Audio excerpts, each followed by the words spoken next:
Welcome back, ladies and gentlemen. I hope you had a refreshing break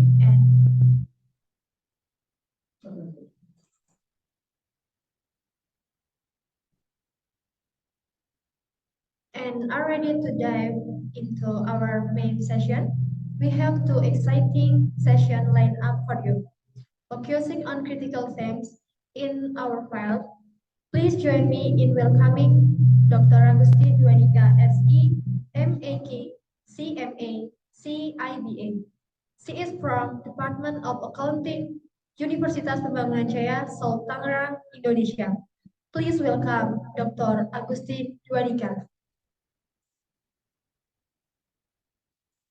Hello, thank you very much, Ms. Francisca. Good morning, everyone. How are you?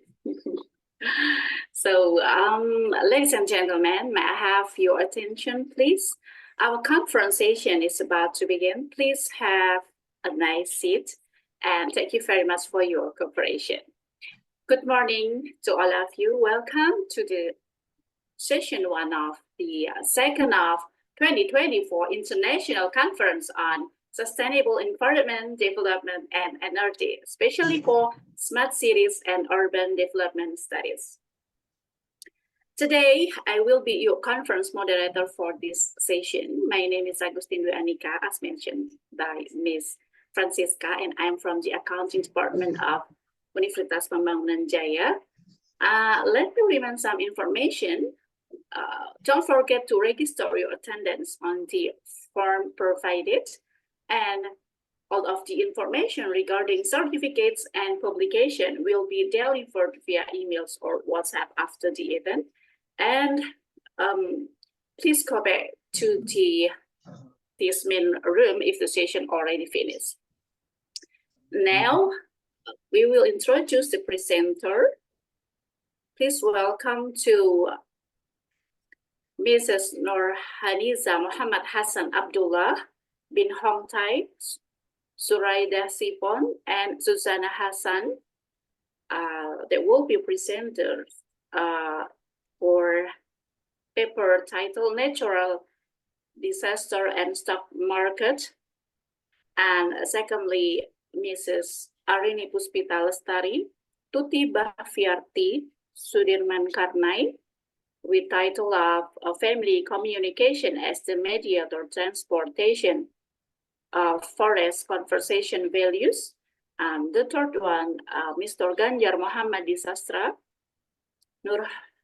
Nurmiyati, Dodi Wirawan Irawanto, and Wahdianto Moko will be talking about digital competition and lecturer performance, proposed conceptual framework to support digital transformation in universities.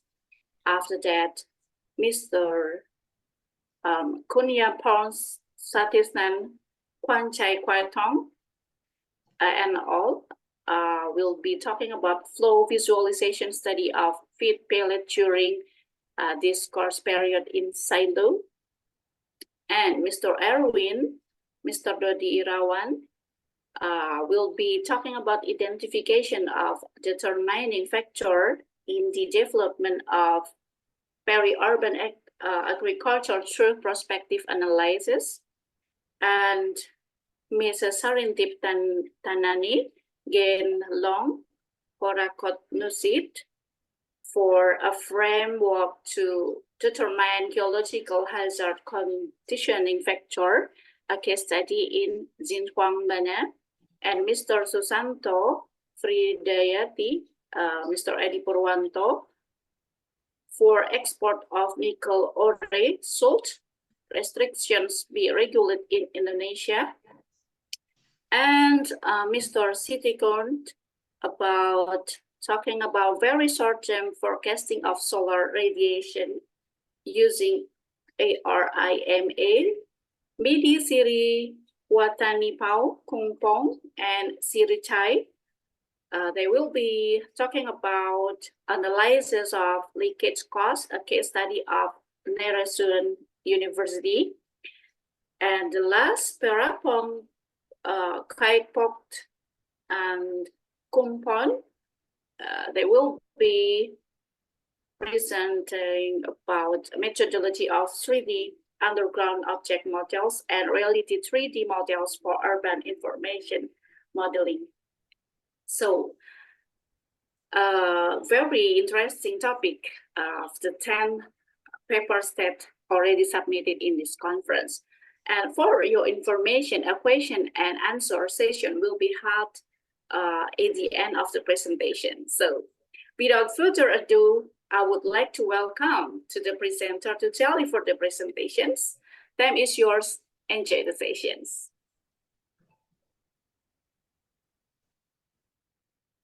This meeting is being recorded. Hello and hi everybody. My name is Rasnisa Muhammad Ahsan Abdullah. I come from UiTM Segamat Johor, Malaysia. My paper research topic is a review of natural disaster and stock market. On the introductions, the natural disasters have significantly increased its occurrence and severity, causing substantial destruction and loss of human life. Existing research predominantly focus on the immediate impact of disaster, lacking in-depth analysis of long-term financial market repercussions. The study aims to undertake a literature analysis of natural catastrophes and their influence on the stock market by pinpointing areas that necessitate for further investigations. When faced with the increasing risks posed by climate change, such understanding helped enlighten and improve decision-making processes and risk mitigation strategies. The review method utilized in this study involved the use of the Scopus database for the period spanning from 2018 to 2023. Therefore, 5 years research study. Before being used in the study, the data from Scopus was first sorted to remove duplicated and other unrelated documents. The filtering revealed that 276 articles were retrieved in the first stage. However, only 124 remain after the second stage of the screening procedure because of considering natural disaster of a risk factor. The 124 articles were categorized into biological and non-biological categories. The non-biological categories referring to climatological, geophysical, hydrological, and meteorological calamities. However, out of all the 124 articles, only 23% discuss non-biological disaster, while 77% of the article discuss biological disaster, indicating the depth of study on non-biological disaster. Therefore, our analysis of the literature was motivated by the lack of study on non-biological disaster, which has led to concern about how significant an impact they can have on the financial market. The result in this result shows that indicates the stock market response varies based on the such as type of natural hazards, geographical location, and industrial sector. Regression analysis, large model, and event study have emerged as the prevailing technique employed in the field of study. The finding indicated that most studies concentrated on developed economies such as US, Europe, and Japan. Therefore, the conclusions, while the analysis reveals that the natural disaster risk has adverse impact on stock market, there is a need for more in-depth explorations of long-term repercussions of this disaster on financial markets and investment decisions. Research methodology vary, with regression analysis, the Gauge model, and event study being prominent approaches. Therefore, it is recommended to explore advanced techniques like the dynamic heterogeneous panel co-integration model and the NUT approach in further study. This technique can enhance the precision of the forecast and scenario evaluation, aiding in improved policymaking and adaptations planning to address climate change challenges. This study found a lack of natural disaster and stock market study in emerging countries. Therefore, future study may fill this gap. This review underscored the importance of further research in this area to enhance our understanding of the intricate interactions between natural calamities and financial markets, ultimately contributing to more informed decision-making and effective risk mitigation strategy in an era of increasing climate-related challenges. That's all from me. Thank you.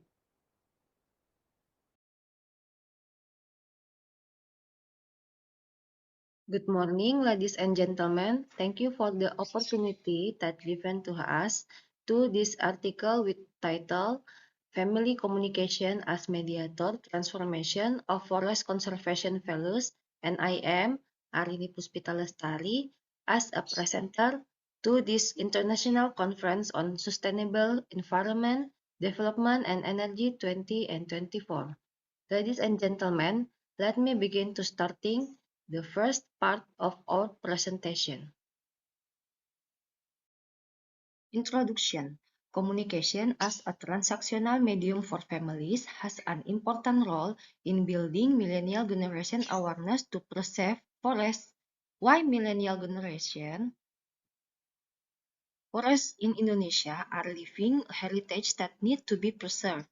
The role of family in building awareness of millennial generation is important to preserve forest conservation area that face deforestation problem in Indonesia. Indonesia forests in 2021 until 2022 are reported to be large as 130.5 thousand hectares. Meanwhile, based on factual data on community illegal activities in the Bantimurung Bulu Sarau National Park Conservation Area, through the Maros Regency to Pangkep Regency, there were plus minus 900 illegal spots where sand dredging arrangement, illegal logging occurred until 2023. The opportunity of new generation forest well-being could be a strategic solution. There is a change that 24% of millennial generation population will determine of the future forest sustainability in Indonesia. This research uses a qualitative method with phenomenological approach. Based on characteristic of the informant above, the K of informant is in the study number 5 family is including father, mother, and millennial children. Informant from the various circle of the family with good relationship in forest conservation management obtained from various profession in local community and conservation forest management in Bantimurung Bulu Sarau National Park. Data collection was carried out, field observation followed by in-depth interview. The process analyzing data in this research using an interactive analysis technique which is contained four methods, namely data collection, data reduction, data presentation, and conclusion or verification. Result and discussion. First is building knowledge. Based on the data, to building knowledge, informant has stages that are built that become achievement indicator of communication strategies in building awareness of preserving forests are divided into four stages. Is building figure, implementation of action, consistency, simultaneous, and open communication. When we look at the table of each parent's participation in their child, the higher of the level participation, the more influence that child self-efficacy. Self-efficacy is what Bandura calls the cognitive response process of children filtering information and message from their parents to retrieve, so they can optimize their function to create image and estimate to implement effort to preserve forests in a consistency positive future attitudes. Second is attachment of achievement stage.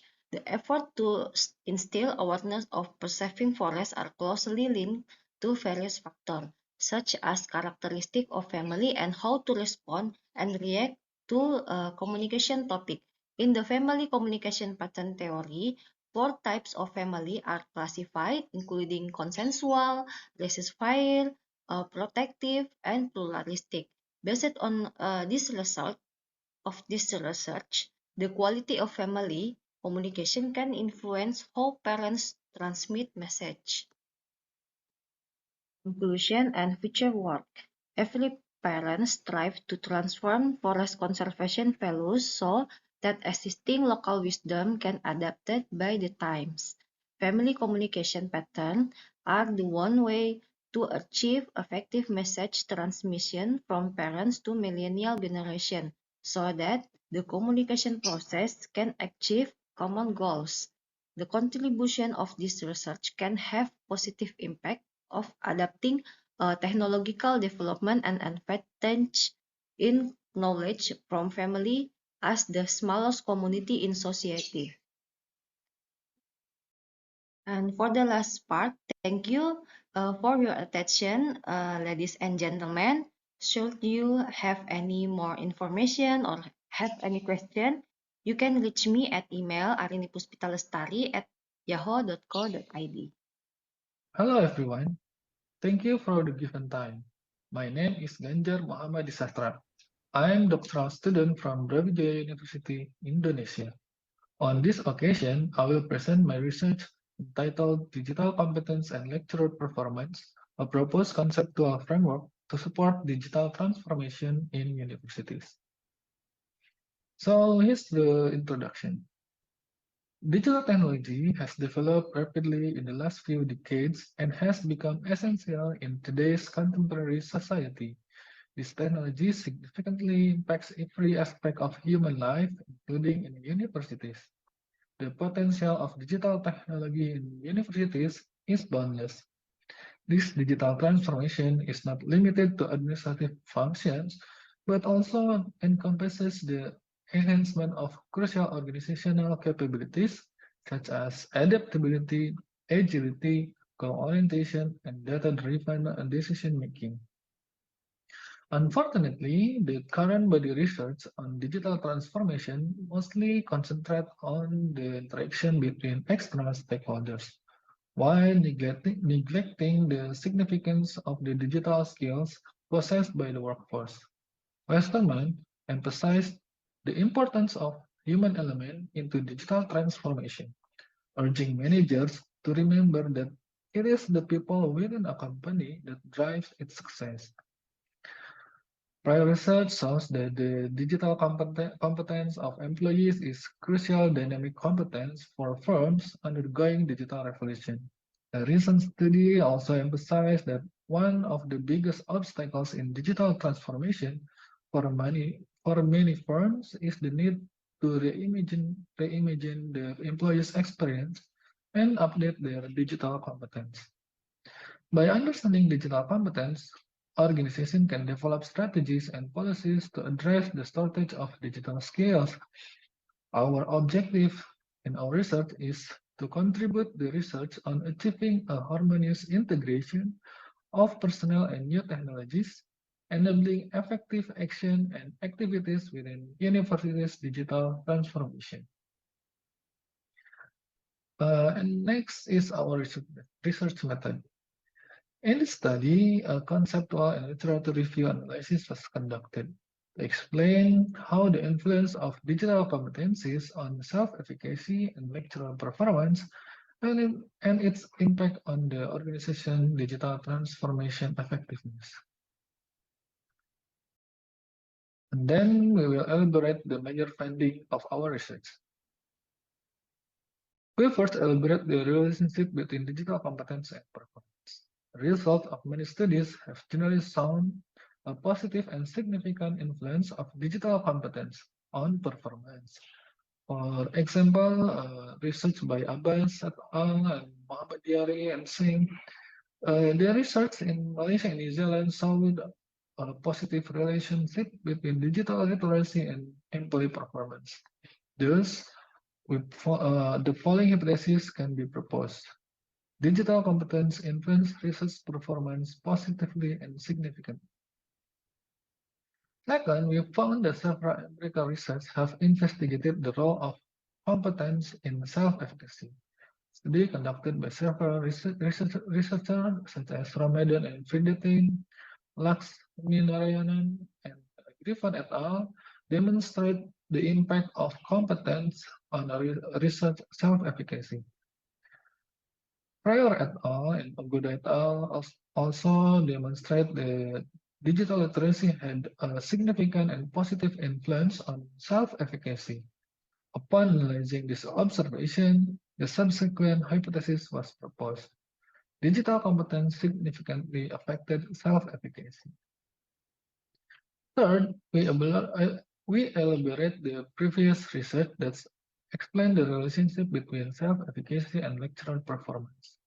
Previous research by Hemmings and Kay has demonstrated that enhancing self-efficacy results in enhanced performance.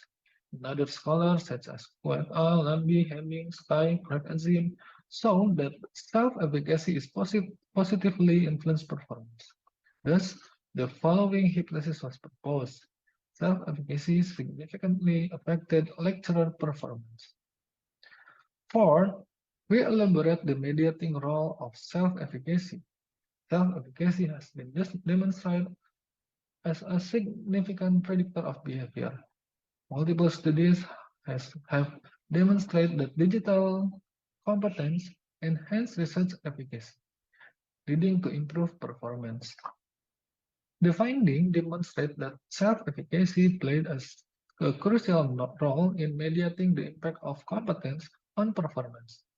Additional empirical research investigating the impact of digital competence and the role of positioning self-efficacy as a mediator factor was undertaken by Fior et al. And Galindo, Dominguez, and Bezzanilla. Based on this finding, the following hypothesis was proposed. Self-efficacy mediated the effect of digital competence on performance. Grounded in social cognitive theory, this research presents a research framework in Figure 1. This model is a theoretical construct that can support digital transformation in organization, make it directly applicable to the work of our peers and professionals in organizational development and digital transformation. The conclusion and future work of this study are as follows. This study proposed a conceptual framework on lecturer performance to support digital transformation in higher education institutions. Drawing from social cognitive theory, the model explains the role of digital competencies, self-efficacy, and lecturer performance in supporting digital transformation. Future research can examine the proposed research model in this study with quantitative approach. We suggest that the next researcher can test the model by applying the method of structural equation with the partialist approach. We also provide opportunities for further research to add another construct to the model in order to provide more comprehensive results. Thank you. Hello, my name is Kanyaporn Santisen. I study at Nalesuan University in Department of Mechanical Engineering. Today, I would like to present my research topic, flow visualization study of feed pellets during the chat period in silo. Let's start with introduction. Today's animal feed market is dominated by pellet feed because they are easy to store and transport. Top is the common basic animal feed processing. After pelleting process, the pellet feed is stored in the silo for delivery. The conical silo is the most popular and important piece of equipment for storing and transporting in the animal feed industry. However, when they store a pellet feed for a period of time, it was found disruption or blockage of flow during discharge process. Pellet feed are numerous bucket types.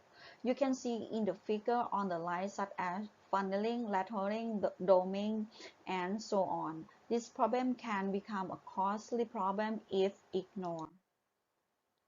To prevent the pellet feed blockage inside a silo, they are requiring the action of air knocker, bin activator, and silo hammer to promote flow. So you can see the figure on the right. This is a hopper which damaged from silo hammer. As mentioned above, we come to the aim of the research to study the effects of inserts on the flow rate of animal feed in the discharge fate in silos, and to study the flow pattern of animal feed pellets in silo to provide guidelines for improving flow efficiency and reducing blockage of animal feed pellet in silos. This slide shows the properties of pellet feed, which product of CPF Thailand Public Company Limited, which an average moisture content is equal to 13%, a density of 742 kg per cubic meters, and average diameter of 3.5 millimeters. This is show the full-scale silo set used to investigate the flow rate of pellet feed during discharge process.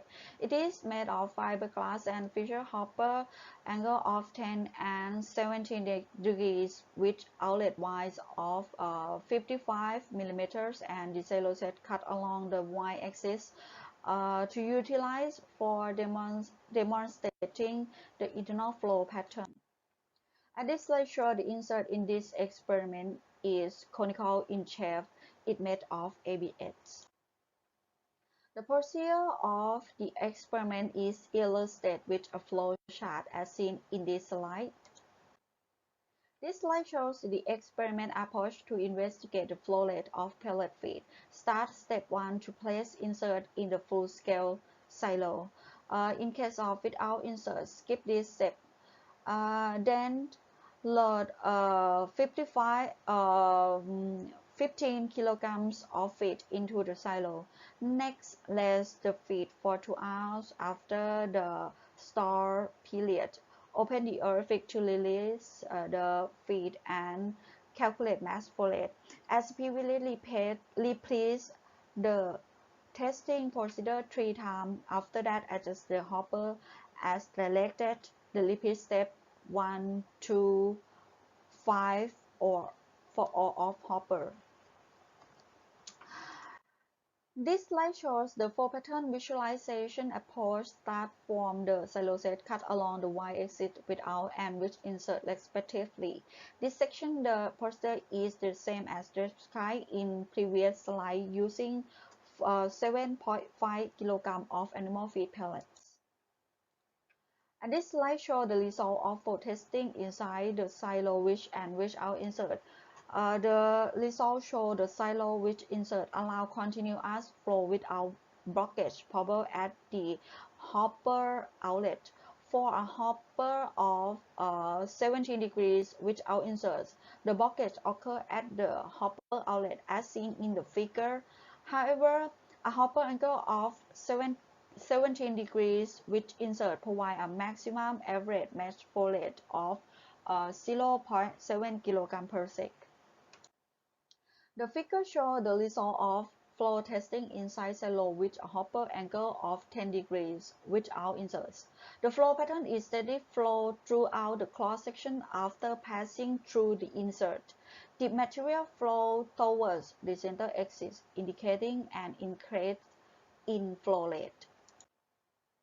And this slide shows the result of flow testing inside the silo with a hopper angle of 10 degrees with inserts. The result indicate that the mass flow rate pattern occur on 1 to 29 seconds. However, at 30 seconds, the flow pattern change to funnel flow. That this pattern occur after the material flow past the insert. When comparing the result on hopper angle of 10 degrees with and without insert, indicate that the hopper with insert had a higher flow than that without insert. It is worth noting that the funnel flow patterns occur at 25 seconds in both cases. This slide shows the flow pattern in hopper angle. In hopper angle, the flow pattern from 0 to 22 seconds remain constant before passing through the insert. However, the feed underneath the insert exhibit bite-like flow behavior. The pattern flow is called mixed flow. At 22 seconds, the pattern flow changes to flow toward the center axis only and finishing around 24 seconds. When comparing the Hopper angle of 10 degrees and 17 degrees with insert, the result indicates that the Hopper angle of 17 degrees had a higher mass foliate than that of 10 degrees. The early emergence of mixed fold pattern resulted in increased foliate. And this slide shows the last topic, conclusion and future work. Thank you for your attention. Hello everyone, my name is Erwin Wisnugroho from the Faculty of Agriculture, University of Tribhuwana Tunggadewi, Malang. Welcome to our presentation entitled Identification of Determining Factors in the Development of Peri-Urban Agriculture through Prospective Analysis. Right now, Indonesia faces the urbanization growth, where more than 50% of Indonesian population is living in the urban area. Urbanization in Indonesia mainly occur in Java with in-situ urbanization process. This creates an environmental paradox where urbanization increases the chance for better economic condition, but in other hand could create various environmental problems. Urban agriculture thrives in densely populated cities where agricultural land is scarce due to population growth, aiming to address local food supply needs.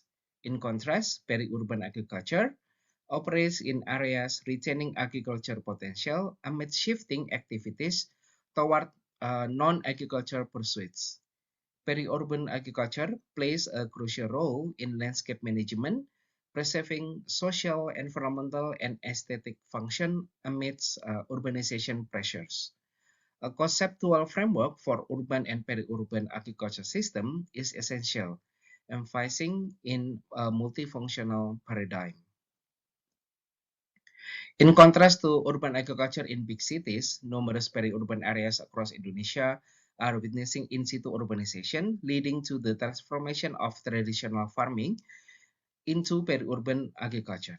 However, there are inadequate strategic planning for sustainable ecological, social, and economic development of peri-urban agriculture.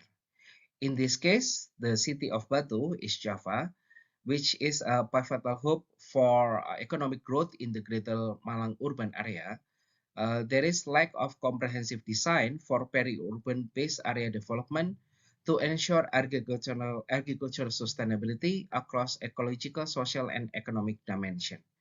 This study aims to bridge this research gap by identifying the key factors influencing peri-urban agriculture development in Batu City and delineating the interplay among these factors to promote sustainable urban growth.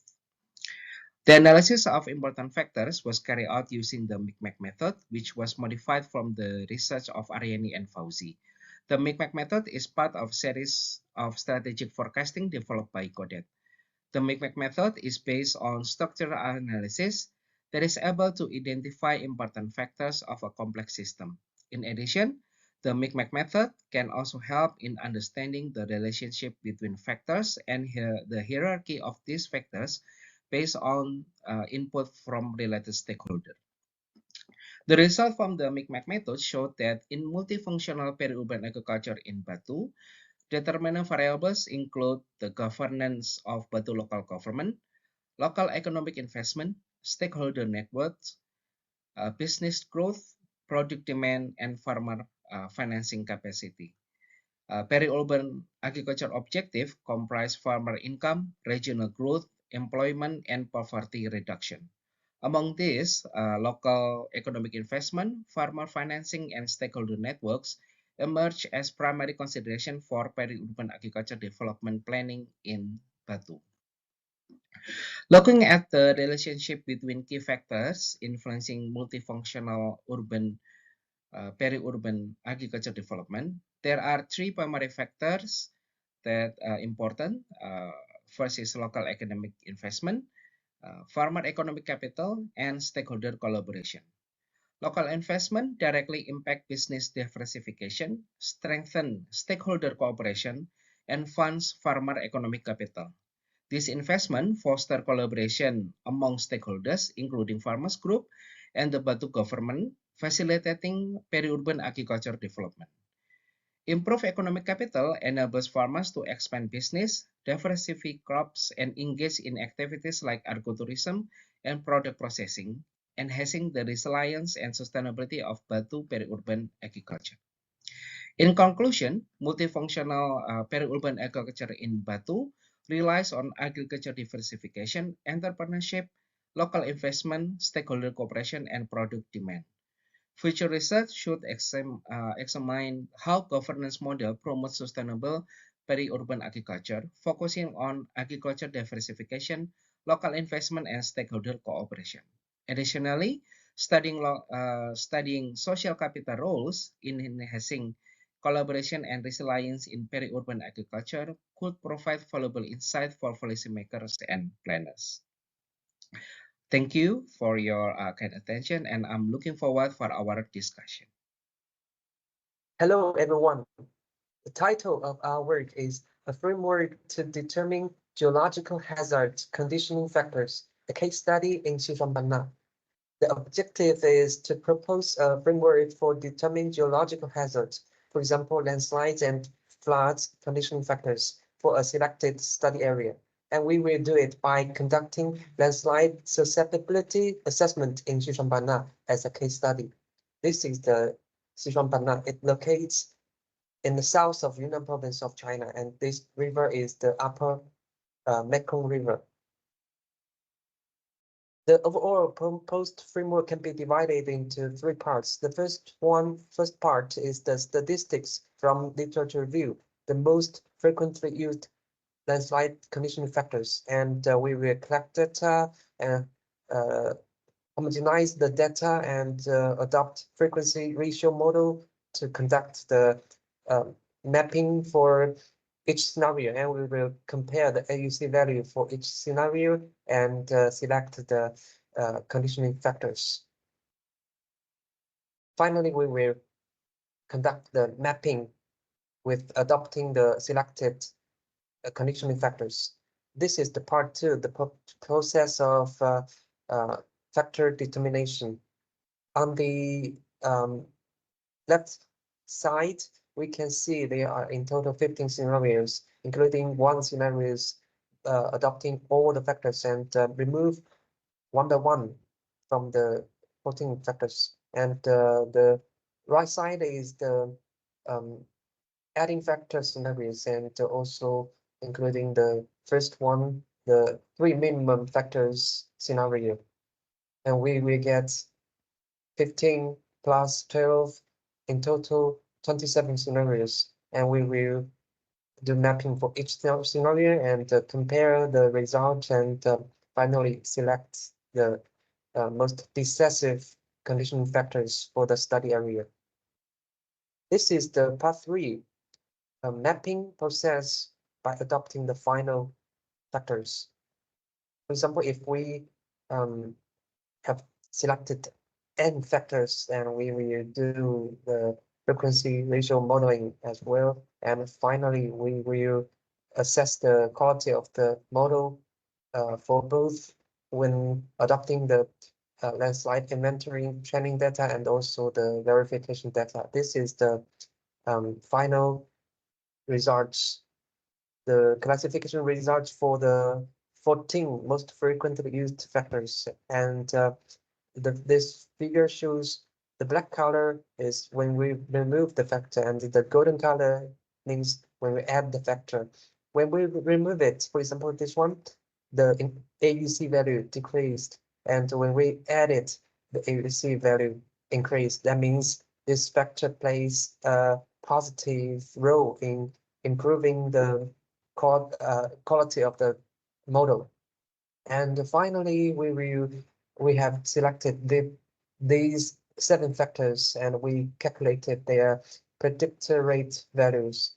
Also, it means the weighting power of each factor.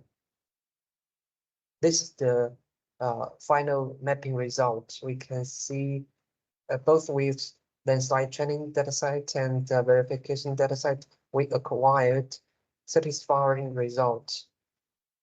And we believe that this proposed framework can be used as a thinkable method when identifying the geological hazards conditioning factors for other study areas, which have the advantage of non-experts and non-expert skills are required. And this study sheds light on the Siphon susceptibility to landslides, offering essential resources for policymakers and urban developers. The framework also advances global strategies for geohazard evaluation and mitigation. That's all for our presentation. Thank you. Good morning. We will present our paper entitled Export of Nickel or Salt Restrictions by Regulated in Indonesia, presented by Susanto Fridayani and Edi Purwanto. Introduction. Indonesia, a major global nickel ore producer, face critical questions regarding its export policies. Historically, raw material ore is exported, leading to loss of value and underdevelopment of domestic processing. Government initiatives since 2014 aim to limit raw nickel ore exports, promoting the domestic processing for higher profits. However, policy adjustment due to protests lead to relaxed restrictions with quotas and conditions. Legal frameworks, including the revised mineral mining law, support downstream activities and domestic processing. Export limitations aim to safeguard resources, with concerns raised by international stakeholders, notably the European Union. The legality of Indonesia export policy, particularly regarding GATT regulations, is under scrutiny. This study delves into Indonesian legal position on export restrictions, addressing critical issues of international trade law. The research aims to assess whether Indonesia policies align with GATT and their potential impact on free trade. Method. Legal research method is utilized analyzing primary legal documents including GATT, constitutions, 1945, and relevant laws and regulations. Secondary legal documents are obtained from library search in legal journal, reference books, and internet resources. The analysis and concept approach is employed as a basis for building legal argument. Legal collections techniques involves bibliography studies and literature review. Research and discussion. Major finding. Legal and policy framework. Discussion on Article XX on the GATT. Explanation of the Indonesia government's justification for the export restrictions. Mention of the balance between trade liberalizations and national development goals. Indonesia government's justifications. Reference to Indonesia's basic law regarding natural resource. Explanation of how the government aims to improve welfare and manage natural resource. Reference to specific laws and regulations supporting the export restrictions. Impact and criticism. Discussion on the impact of the export restrictions on the Indonesia economy and the global nickel market. Mentions of criticism and debates surrounding the policy. Overview of both supporter and critical perspective. Compliance with international trade rules. Explanation of non-discriminatory export restrictions policy. Analysis of the policy's compliance with GATT principles. Discussion on the government's efforts to ensure fair treatment in international trade. Conclusion and future work. Conclusion. Indonesia government policy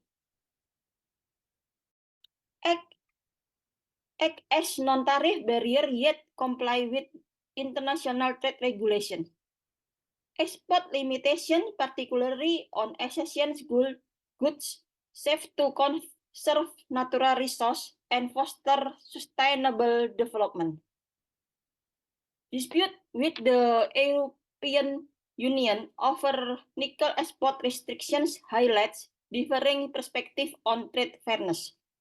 Ratification of international treaties binds Indonesia to global agreements necessitating domestic legal adjustment. Future work.